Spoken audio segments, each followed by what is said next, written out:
開心啊！請咗一個20年經驗嘅身心靈療愈師 Amanda 同我哋分享下一啲唔同嘅課題啊，點樣喺人生上面咧可以令到我哋咧可以咧順順利利啦，生活得開開心心，好老土噶嘛嚇。好，有請 Amanda。Hi， 大家好。嗱，咁首先要多謝 Adia 啦，咁佢邀請我嚟同大家分享下。咁我哋人生有啲嘅歷練，去到而家呢個 moment 咧，係時候咧問一個問題：喂，究竟我為乜嘢嚟呢個地球啊？我呢個肉身究竟喺度做緊乜嘢？哎呀，太好啦！呢個 topic，因為咧，我近排咧都遇到好多人咧，都會有，尤其我哋呢個年紀啦，譬如可能30零啊、40零開始咧，已經生活咗好幾十年啦。咁已經有可能有小朋友、有家庭啦，甚至乎工作咧已經做咗成20年咯。咁一開始咧會有少少問下自己，當失意嘅時候，尤其是問得最多失意嘅時候點解會喺度嘅？其實我做人為乜嘢啊？跟住開始咧就會諗咗一大抽問題，開始諗到個人咧有少少越諗越灰啊！究竟我點解喺度啊？咁樣咁可唔可以咧？如果我哋有呢啲嘅迷失嘅時候咧，我哋可以點樣去做去拯救翻自己咧？咁我哋就要講少少一個前因後果先。我哋想話俾大家聽，點解我哋會去到一個 moment，我哋突然間覺得，我有嘢棘住咗啦，我要去面對啦。其實咧，我講一個故事俾大家聽，呢個係虛構嘅，但係你去想像一下。想像下，我哋每個人好似一間屋，咁我哋咧就入到呢間屋度住，咁我就有個行李仔嘅，嗰個行李仔咧就係我哋叫佢做一個小魔怪。點解我叫佢做小魔怪咧？佢就好似一個課題，佢係需要，我係好需要透過呢一個課題，呢一個小魔怪咧，去學習一啲嘢，而嗰個課題咧就係一啲我哋以往咧係未能夠超越嘅，又或者係喺我哋嘅今生嘅人生旅程裏邊，我哋產生咗嘅一個所謂嘅負能量，一個小魔怪，佢可能係一個業力，佢亦都可能係好嘅，都中性嘅，佢係可能係正，亦都係負。但喺我哋嘅角度，如果佢影響緊我，令到我有棘住，有一啲譬如關係上啊、健康上啊各方面嘅一啲困擾咧，其實嗰個就係顯化咗呢一個課題，我哋需要去面對。好啦，咁嗰個小魔怪係我哋可以揾到佢出嚟啊，定係點樣嘅咧？點樣同佢溝通到咧？或者我哋你要需要了解點解佢會影響住我哋。因為我哋一直帶住呢個能量咧，係喺我哋嘅人生裏邊。咁我哋咧就入到呢間屋啦嘛。咁我哋由於佢係讓我唔係咁輕鬆啊，唔係好想面對，所以我哋將佢放咗去地牢，鎖住咗佢。我哋已經唔記得咗啦，可能已經唔記得，甚至乎我哋特登唔記得佢。咁我哋唔記得咗佢，但係佢會，我哋一路生活，我哋一路去學習體驗呢個人生嘅時候，佢都一齊喺度成長。去到有個位，佢喺個地牢，佢已經變成一隻好大嘅能量，佢需要出嚟啦。佢變身啦，佢會撞門，佢會讓你了解到，喂，我真係有啲嘢唔舒服。譬如我會瞓得唔好，有時會唔開心，唔知點解喊好耐，或者有啲嘢以前好想做，而家唔想做，或者有一啲能力你原本可以集中到去學一啲嘢，但係你突然間乜嘢都興趣乜嘢都冇晒，專心唔到，呢啲咁嘅情況，譬如瞓唔到呢啲咁嘅情況。咁我哋係咪要剷走咗嗰隻小魔怪，定係要同佢談判啊？定係要攞佢出嚟咧？咁呢個係最 critical 啦。首先你要願唔願意去聆聽下你內心佢撞門喎，佢係咩嚟㗎？你去了解佢，然之後咧，你願唔願意打開隻門，同佢用愛去協助佢轉化佢？佢係一個負能量，其實佢係好想我哋去了解佢。我哋呢個世界咧，其實淨係得2個能量嘅，一個最主要嘅能量就係恐懼。因為我哋恐懼，所以我哋唔要去面對佢。因為我哋如果願意攞翻自己真正嘅力量，你裏邊就係有足夠嘅愛，可以去同佢。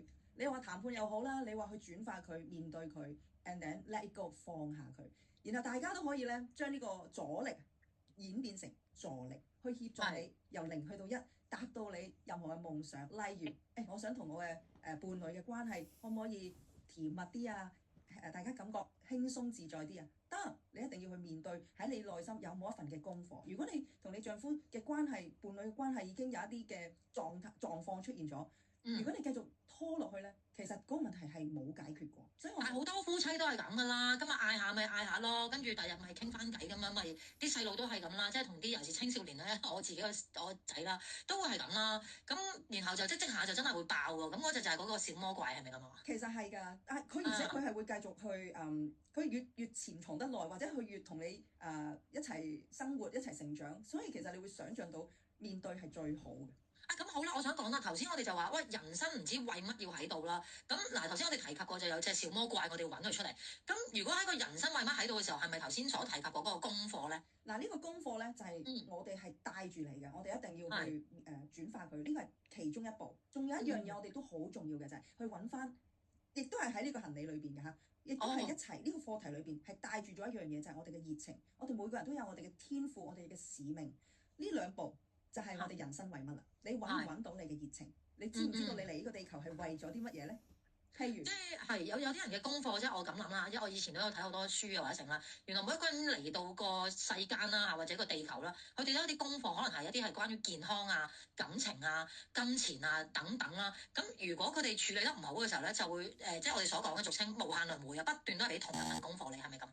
係啊，冇錯啊，即係我哋有時都講，即係話點解會有啲人遇到呢個伴侶係會咁樣對佢？係啦，我係一個咧，佢想諗住揾第二個，原來又係咁樣，又係咁，係啦，咁㗎嘛。呢個就係唔願意面對嘅人咧，通常嘅一個狀況咧，就係會重複又重複嘅。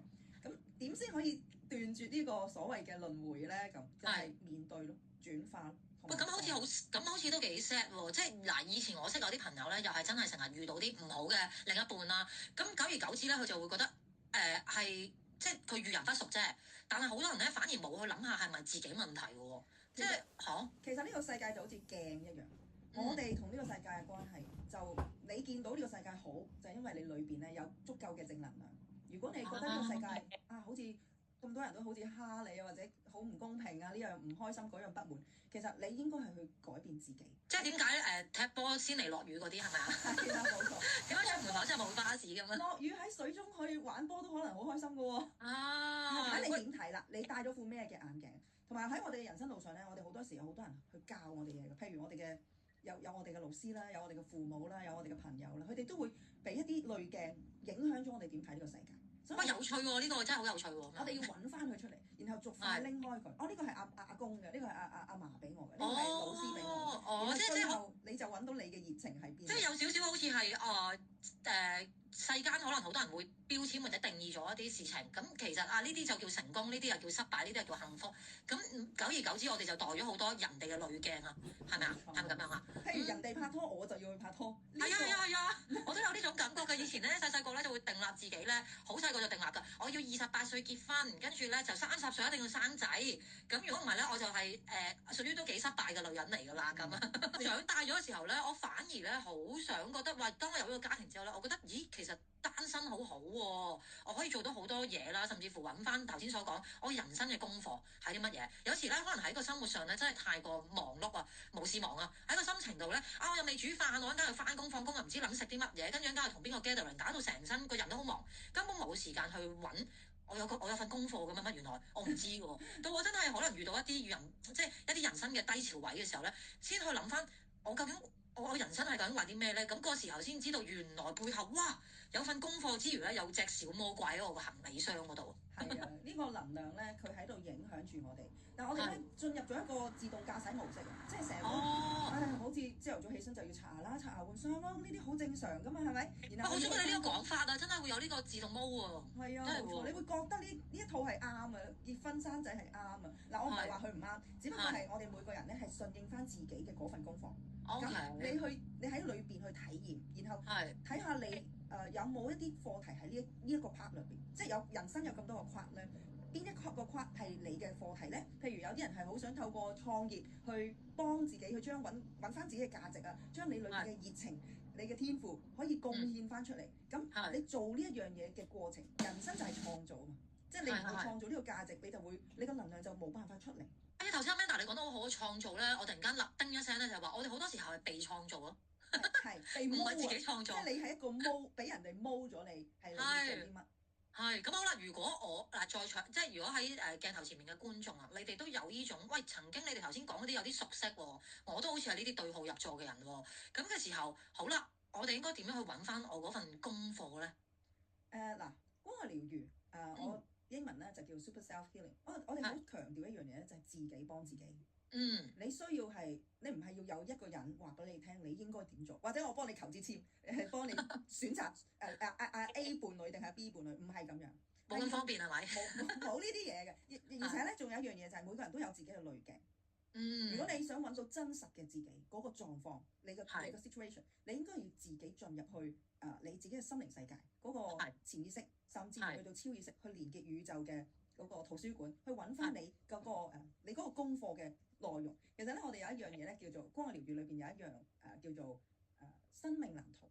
有聽過生命藍圖呢樣嘢係咩嚟嘅咧？生命藍圖咧就係我哋可以開一個會啦，喺個會裏邊咧，你係會可以同你嘅靈魂團隊去交流啦。你本身有啲咩嘅課題最重要、最 critical？有啲人咧，佢可能有3樣最重要嘅，譬如愛啊、勇氣啊之類，或者某一個行業，佢係要喺嗰度發光發熱嘅，佢都可以睇到。但係亦都有啲人咧，佢有10幾項，然後咧就要逐項去好似剔翻佢，即係要過關。咁有時如果嗰個課題咧，真係可能話成世我都唔知有份功課，跟住我仲 L 埋添。其實咧，你唔會唔知嘅，你唔會唔知嘅，因為好似你正話所講，有啲人係親情上邊有一啲困難，有啲人咧係伴侶之間嘅困難，有啲人係子女之間嘅困難。即係我哋喺人生在世就好似一個 network 咁，佢一定係有啲 network 裏邊邊一楷，你覺得可以提升咧？咁你即係要意識呢樣，要有個意識咁樣去。aware 咗先，然後你臣服面對你自己嗰地牢裏邊個小魔鬼，你願唔願意臣服打開隻門去面對佢，用光同愛去面對佢，而係超越恐懼嘅。因為但係咧，如果都當嗰隻小魔鬼都住咗幾十年啦，或者我幾十年嚟都唔知自己有本功課，咁依家先去發現有個功課或者有隻小魔鬼，會唔會太遲咧？絕對唔會，因為我哋只係得當下，我哋每一個人都只係得當下，所以你邊一刻佢要撞門啦，你聽到啦，你 aware 到啦，你想去做啲嘢。你可以喺當下去做呢一樣嘢，同埋通常咧唔難嘅，可能係個零鐘之內咧，個零2個鐘啦，咁你就已經可以可能，譬如假設啦，原本一個人冇乜自信嘅，佢覺得自己以往嘅表現可能0分或者1分2分，但係佢可以透過一次嘅療癒，佢會可以去到8、9分嘅喎。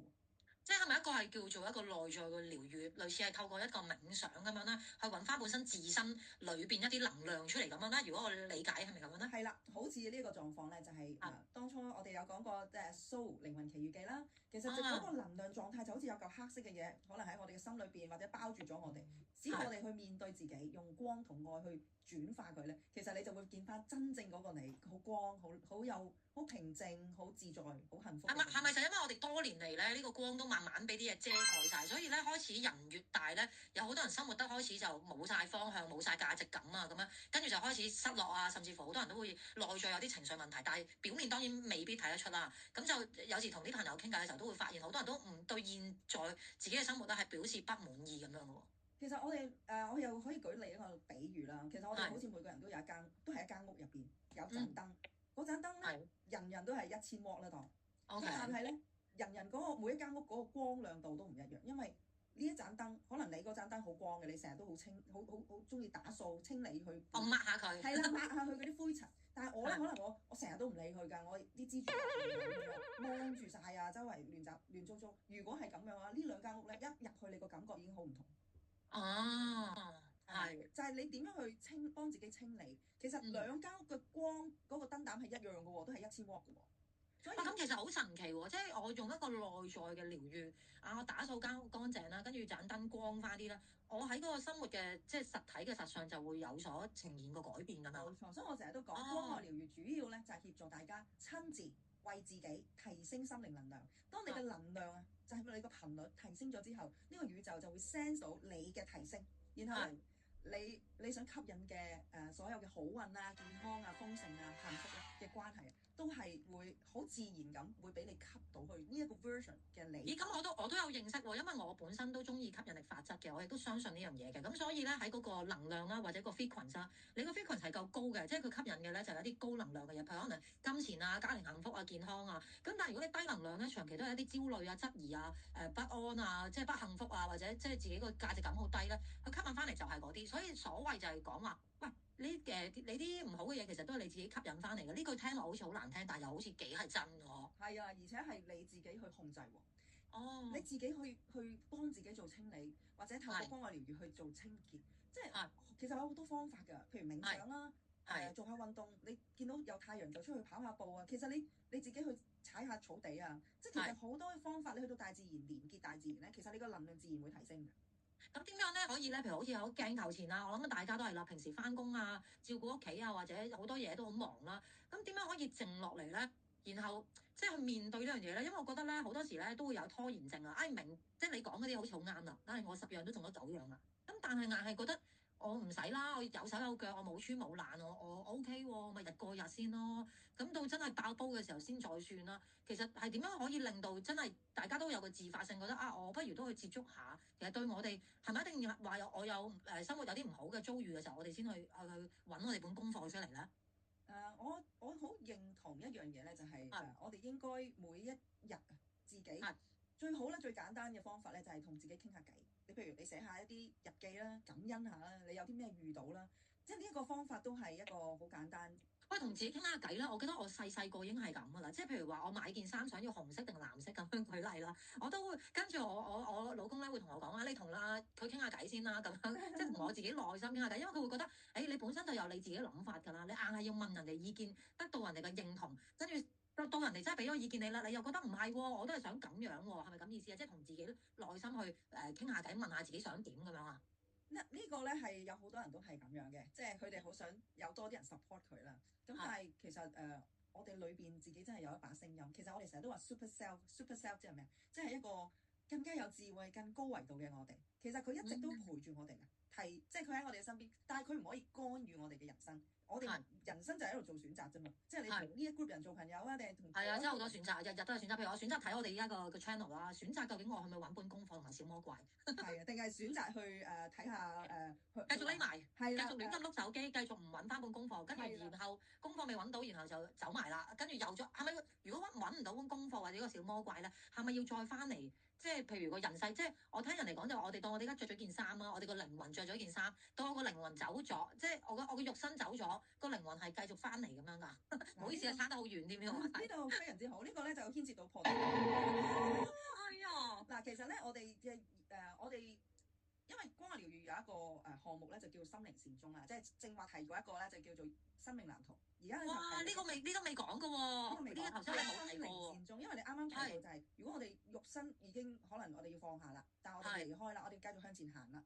你要記住喎，嗰間屋可以被摧毀。如果你唔理嗰個小魔怪，佢變咗大魔怪，最後佢撞爛咗你道門，撞爛咗你成間屋嘅時候，呢間屋，所以點解會有啲人好快，可能20歲、48歲就要離開？哇，好緊張！呢樣嘢突然間好似去咗另外一個好飄嘅話題嗰度啦。既然今集咧咁鬼刺激啦，我哋唔好俾佢停先。但係因為咧，我哋需要咧下集再同大家分享 cut off 先 OK。咁今日咧真係好多謝 Amanda 好精彩分享，因為咧相信 Amanda 咧會係不斷咧咁樣俾我好似敖前額咁樣咧敖佢啲嘢出嚟。咁佢就一路講一路敖，我哋一路講，咁分享更加多俾大家嘅。咁今集嘅內容咧有啲咩資訊咧都歡迎大家留言啦。譬如想知更加多一啲咩話題啦，或者頭先有啲乜嘢位聽唔明啊，甚至乎想進一步了解究竟點樣去揾自己本功課或者小魔怪咧，記住留言俾我哋。我哋下集再見，拜拜。